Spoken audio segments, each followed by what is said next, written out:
Ladies and gentlemen, it has now been the longest period of time in Bitcoin's entire price history that we have not seen a 25% or more correction for. Let that sink in. That is big stuff.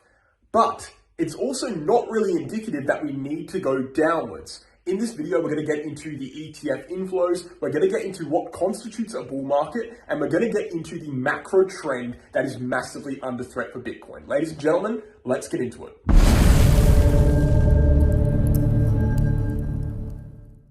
Ladies and gentlemen, before we get into the content, let's check out the VIP group on Telegram. If you want to trade altcoins with me on Telegram, you can do so 4 to 5 times a week in the VIP group. You will also get access to a VIP group chat where you can discuss the market 24/7, and you can also check out the PDF of all the historical trading results there. We give all of our trading results out. It's fully transparent, 78.52% win rate. Check it all out down below. BitGet and BingX are my exchanges for this YouTube channel. If you're interested in getting on a good exchange, you can check out BingX. It's global, non-KYC, and BitGet is global KYC for everyone except for the USA. So depending on your geographical location, check out either of those exchanges. The referral links are down below for exclusive discounts and rewards. Then finally, if you want to learn how to trade, the Crypto Academy to Become a Trader course is the place you need to go. The link for that is down below and all the information's on the website. Guys, without further ado, let's get into it. Okay. Big one today to a certain extent in terms of the importance of the content, not necessarily in terms of the length, okay? I want to discuss today ETF inflows. I want to discuss grayscale. I want to discuss the markets in general in regards to a macro trend, a potential pre-halving correction, inclines, what constitutes a bull market, quite a few things to look at. So let's dive straight into it.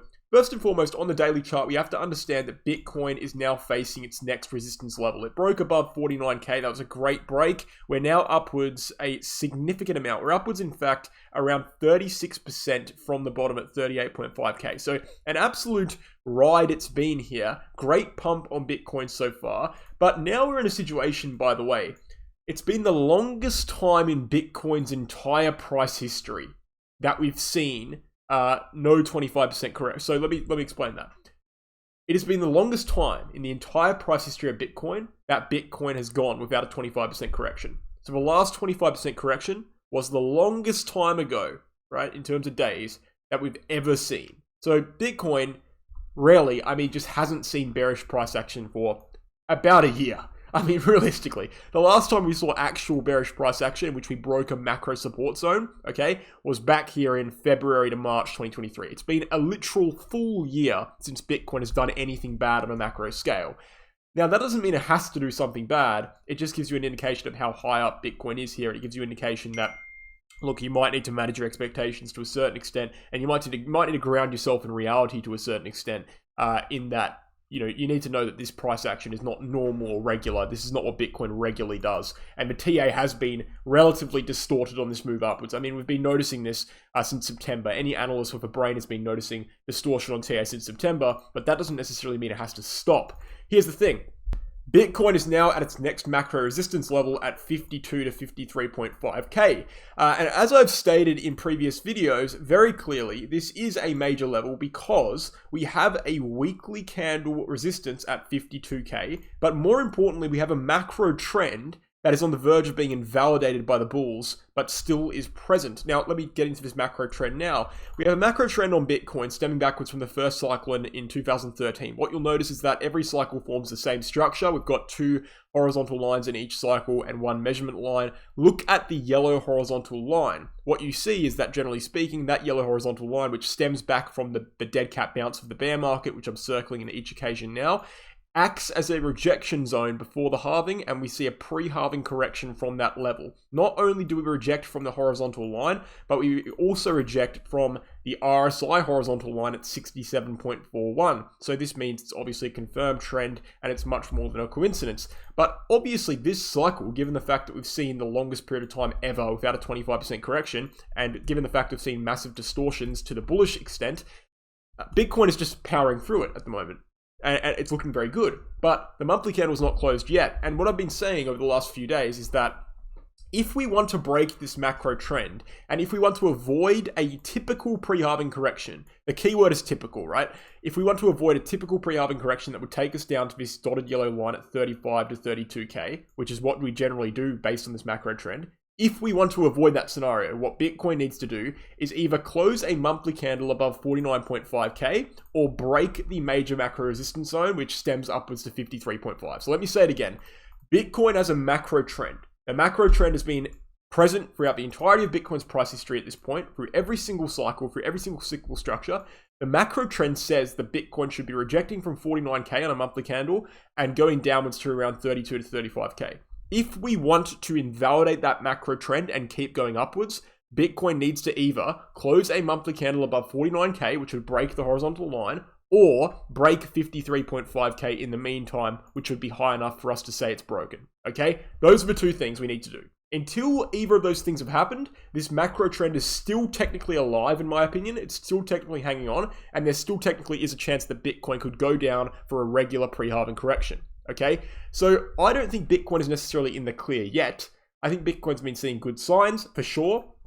But right now, I look at the charts and I see 87 on the RSI, this horizontal red line on the RSI. It's never really been crossed before. In fact, it hasn't been crossed for multiple years on Bitcoin since basically 2017 was the last time it was crossed. We're heading upwards to that line again. That's where we rejected from in November. We can see stochastic RSI is very well peaked out. We can see MACD has reached levels it hasn't seen since the bull market in October 2021. There are multiple indicators here suggesting Bitcoin is overextended, but the problem is none of those indicators are particularly reliable because Bitcoin has been overextended for so long now and it just keeps going up. That's the reality. So none of these indicators really matter. What actually matters at this point, and it's taken me a while to get to this point of saying this, right? Because I'm not one to discount TA, but the fact of the matter is the medium-term indicators are not something I'm really concerned about right now. I don't think they have much of an effect on Bitcoin. I think we've very well proven over the last 4 or 5 months that Bitcoin is not affected by medium-term indicators at the moment. What it is still affected by is the macro trends. And right now, as I've said, in order to break this macro trend, which suggests a pullback, a significant correction right before the halving, in order to break that, we need to close above 49K or we need to break 53.5K. Right now, we haven't done either of those things. So right now, Bitcoin's actually not in the clear on a macro scale. Right? Moving forward into what is the definition of a bull market? Okay, because this is where we get interested in 4-year cycle. Now, we know 4-year cycle, a bull market starts after the halving. Yep, okay, cool. Everyone knows that definition. But the fact of the matter is, we do risk at this point entering an early bull market in the sense that we're just moving. We're just moving upwards. We're not seeing a correction here. Now, it's not confirmed yet, but a bull market is not only something that starts after the halving, but it's also that it's identifiable via an incline. Now, what you will see on the screen here is I have angle measurements, right? I have incline angle measurements, and you can see I've kind of drawn incline measurements from the bottom on Bitcoin to the halving candle. And you'll see that we have a 28% incline from the bottom to the halving in 2015. And then as soon as the halving occurs, we all of a sudden see an incline of about 60%, okay? From the halving to the top, okay? So you see a massive increase, almost a double, in the incline of Bitcoin's price action after the halving, historically. You see it again in 2018. You see from the bottom to the halving, you see, let me fix it up right here, from the bottom to the halving in May, you see around a 27% incline in Bitcoin's price action, okay? And as soon as the halving occurs, what you see is around 47% incline, 47 degree, I should say, incline in Bitcoin's price action. So again, just really showing you that from the bottom to the halving, we see an incline of a certain amount. And then from the halving to the top, we see almost double that incline. So there is a significant increase in the trajectory of which Bitcoin moves upwards from the halving onwards historically. Now, the problem is, in this cycle, we're running into a bit of an issue, right? Because we've got a 34% incline currently from the bottom to where we are currently, and the halving's in 2 months. So say, for example, we continue on this trajectory, which who knows at this point, but say, for example, we would probably be reaching 60K or more by the halving. Let's say we reach a 34% incline by the halving. Historically, the incline after the halving has around doubled. So then we'd be entering a period of time where we'd see, let's go ahead and check it out, an incline from, let's say, 60K to the top, which would be late 2025 at this point. We'd have to double the incline, so it'd be at least 60%. and we'd be reaching an estimate of around 2 million in Bitcoin's price. Now, obviously, that's ridiculously obscene, and that's not going to happen. But this is the issue we're in now. We're in an issue where we're just moving so fast that all metrics of prior cycle indications of where we were going to go are just getting thrown out the window to a certain extent. We can look at this from another perspective. We can say, okay, look, there was a 28% incline in 2015. There was a 27% incline in 2019.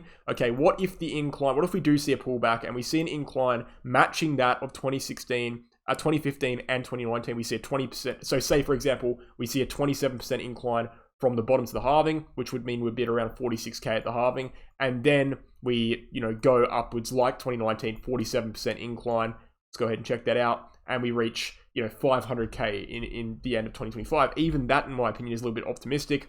Say we take into account diminishing returns, okay, because we see a 60% incline in 2017. Diminishing returns says we saw a 13% less degree of incline in 2020. Let's say we see another 13% less degree of incline. Let's say we go to 34-degree incline here. That would take us to around 200K, right? So obviously this is vague analysis, but I'm just showing you that these inclines have historically mattered, and the question is, will they matter this time? Well, the fact of the matter is, in order for them to be predictable in any regard, we have to really see a pre-halving correction. And this is the point I'm trying to make here in a very choppy, unformatted way. What I'm trying to say is this. A lot of the macro predictability for Bitcoin relies on us seeing a pre-halving correction. And right now we haven't seen that yet. Now, as I mentioned, we're not out of the woods yet. We could very well still see it. We do need to see confirmation of a 53.5K break or a 49K monthly candle close. Before we see that, the pre-halving correction is still on the table. But right now, we are threatening to break above it, and especially things with like the ETF inflows. We see massive inflows in ETFs. The chart on the right-hand side of the screen. These are all net inflows. These are all positive buying from spot ETFs. We're reaching 500 million, 200 million, 300 million per day. The only real selling pressure on these ETFs is Grayscale, and they've just been allowed or cleared to sell 1.3 billion more dollars of Bitcoin. But eventually they're going to run out of things to sell, right? But obviously they are the largest holders of Bitcoin. I think in general, by the way, we can see they have 2.2% of Bitcoin supply. So they've got a lot of selling to do. Okay, so the selling could last for a long period of time. But when that selling ends, what's going to happen? Well, assuming the ETF interest keeps up, there's going to be massive influxes of buying from ETFs is going to keep pumping the price of Bitcoin. But that's assuming it keeps up, right? Which is not an assumption that we should be making. And also, we should be very much noting that, again, Grayscale, who are currently selling massive swaths of their Bitcoin, are the largest holders of Bitcoin, 4 times larger than that of BlackRock at this point in time. And they're selling massively. They've just been cleared to sell another 1.3 billion. So by no means at all does the bullishness of the ETFs mean that Bitcoin can't see downside price action, especially when considering Grayscale is rapidly selling. Okay, that's not the case at all. We can certainly see downside price action with ETFs. In fact, we saw net negative inflows reaching upwards of 158 million for about a week or so throughout January. So there is certainly a possibility that ETF inflows could be negative, and we can see selling in as a net basis from ETF, bearish pressure as a net basis from ETFs. That is certainly a thing that could occur. Obviously, the generalized trend would suggest that we generally see positive inflows, but negative inflows can occur if Bitcoin does correct, like it did happen throughout January. So I don't want people to jump on the bandwagon that's going on Twitter right now and YouTube that ETFs are just permanently bullish and it's just only going to be upwards only. That's not necessarily the case. They have only just released recently. People are still hyped about them very much. People are still placing their first orders on ETFs who, perhaps were watching it and waiting for it to occur before they could place their orders. This has been in the making for 6, 7, 8 months more. So the fact of the matter is ETFs, as a standalone aspect of the market are not like, this thing that's going to just continuously drive Bitcoin upwards forever. It's certainly a bullish pressure on Bitcoin, but it's not the be all end all. But yes, I do completely accept the fact that ETFs are extremely bullish right now, and ETFs have directly distorted TA towards the bullish bias, I suppose. I do accept that very well, but I'm pointing out as well that, there are negative pressures like Grayscale, who are the biggest owners of Bitcoin in the world, I'm pretty sure, or at least in the ETFs. With 4 times as many ETFs as Grayscale, they are selling currently, and they've just been cleared to sell more. So I don't want you to get too distorted and too biased based on ETFs, but yes, certainly it is a bullish thing. just stay grounded in reality as well. So apologies for the choppiness of my delivery in this video. I've noticed that.